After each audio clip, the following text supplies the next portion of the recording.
Hey guys, and welcome to my channel. Whether you've been here before or you are brand new, I'm so happy that you're here. Today's video is going to be focusing all on my skin journey. This is a video that I've wanted to do for quite some time. I've tried to do posts about it on Instagram, but it's really something that is a little bit more lengthy, and I don't think Instagram really lends itself well to this, and it's a conversation that I want to have with you.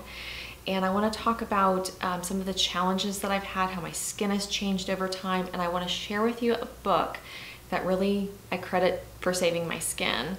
So if you're interested in hearing more about that, stay tuned. So from my teen years up into my mid to late 20s, I had pretty good skin. I didn't really have to worry very much about breakouts. If I got an occasional pimple, it usually coincided with my monthly cycle. Occasionally I might get sensitive, but nothing compared to what I ended up experiencing in my early 30s. I also spent a ton of time out in the sun. I'm a Florida girl, born and raised, and I spent so much time on the beach. I'm almost embarrassed to show you guys something. This is a foundation, a powder foundation that I used to wear. This matched my skin. It looks like a bronzer, but this was my foundation. This was how tan I used to be. And I didn't see that there was a problem with this because I never burned. I just got tan. And I rarely even got pigmentation when I would go out in the sun. And so I didn't see that there was a problem.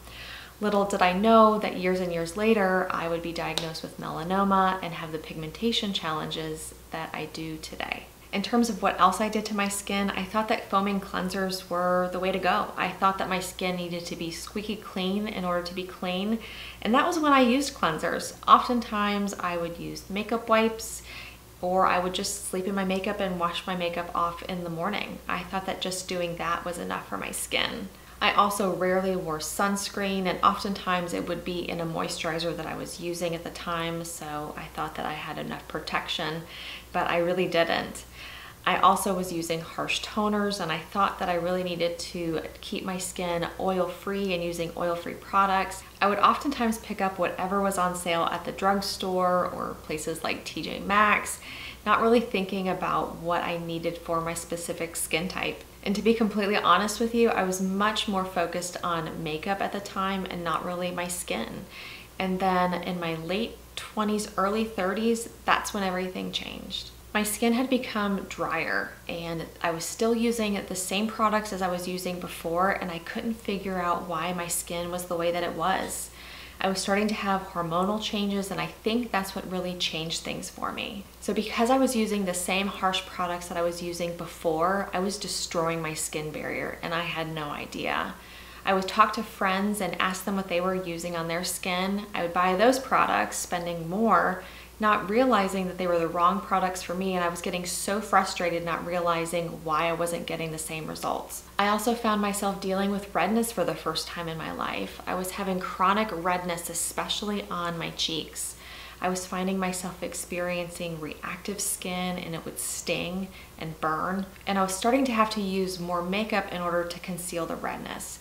And honestly, people were starting to make comments thinking that I was flushed. Maybe I wasn't feeling well or embarrassed, and that made me feel more embarrassed. This really did a number on my self-confidence and my self-esteem. And then all of a sudden, because I wasn't going out in the sun, because of course that was making my sensitivity worse, and I was starting to think more and more about being responsible with sun exposure, I was starting to deal with hyperpigmentation. So the things that I was using to deal with the hyperpigmentation were making my sensitivity worse. I was getting redder, I wasn't fixing any of my problems, and I was just absolutely miserable. I felt like no matter what I did, my problems were just getting worse. I would go into various stores and talk to the sales associates. I'd buy whatever they recommended, and I didn't feel like it was really making much of a difference for my skin. I found that people really didn't know much about skin sensitivity, and I felt lost. So I went online in search of books that could help me with my skin, and that is when I stumbled onto Leslie Bowman's The Skin Type Solution. I'm completely serious when I tell you that this book has saved my skin. And so I'm going to talk to you guys a little bit about the book, about her theory, and what I learned from this. Leslie Bowman is a cosmetic and medical dermatologist in Florida.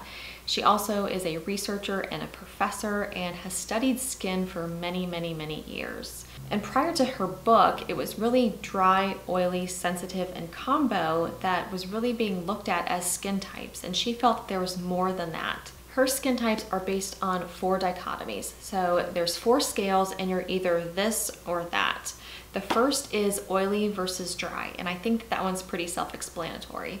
The second is sensitive versus non-reactive. And regarding resistant versus sensitive, she actually talks about 4 subtypes of sensitive skin, which I found was really helpful for me. Next is pigmented versus non-pigmented, and she also explains the various types of pigmentation that you can have. And last but not least is wrinkled versus tight, and this dichotomy has to do with how your skin is aging. There's a quiz in the book for you to find out what your 4-letter skin type is. And what I really liked about her model is that it considers your overall type and how those various factors interact with one another. So essentially your skin type is greater than the sum of its parts. If you end up picking up this book and you're not quite sure of your skin type, maybe you're kind of on the fence between 2, definitely read the descriptions. I find that that's very helpful. So in terms of my skin type, I am a DSPW. I am dry, I am sensitive prone, I have pigmentation issues, and I'm prone to wrinkle. So the reason I was having so many challenges with my skin is that prior to my skin changing, I was an ORNT.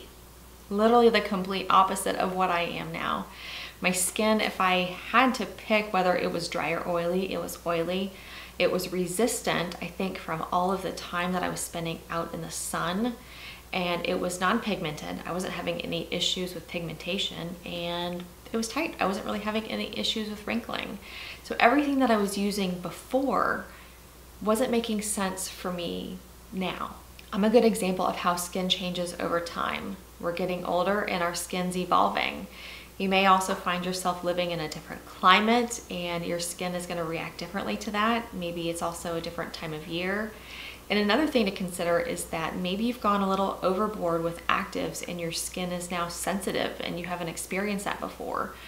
Or maybe you've dealt with your skin sensitivity and now you find that your skin is much more resilient or resistant. So skin can definitely evolve over time. So based on that, I find that this book is also a good resource for me to have on hand. The book talks about each of the 16 different skin types in details. It talks about routines and products that you can use. One of the drawbacks though is that the book is from 2010. So I find that some of the products are a little bit outdated. However, it does list a lot of the ingredients to look for as well as ones to stay away from based on your skin type.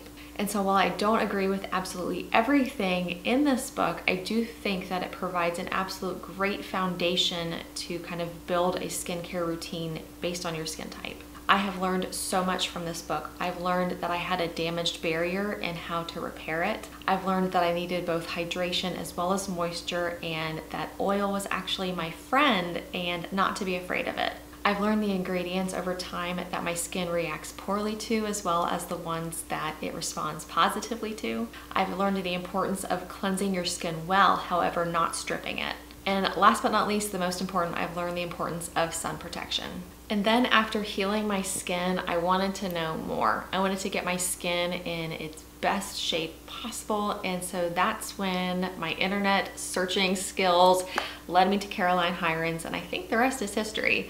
I then found the community on Instagram, and I found a variety of other books, blogs, resources, websites, you name it. If you're interested in kind of hearing a little bit more about some of my favorites in that area, definitely let me know. I could do a whole separate video on that. And I have gotten quite a few requests for skincare routines. Those are definitely coming up, both AM and PM, as well as maybe some of my favorite masks and other treatments. So definitely stay tuned for those. So that's it, guys. That's a little bit about my skin journey and some of the challenges that I have faced. Thank you so much for listening to a little bit about some of that, as well as the book that I found has really helped save my skin. I really wanted to do this video because my hope is that one of you watching may pick up this book and find yourself having the same ahas and epiphanies that I had, and that you're able to help heal your skin too. I would love to hear from you in the comments below a little bit about your skin journey and maybe what challenges you have had or resources that you found helpful. So definitely let me know in the comments below. And if you haven't yet subscribed, definitely consider subscribing. I'm making videos at least once a week now, so stay tuned because I've got some really fun things planned. And until next time, take care. Bye-bye.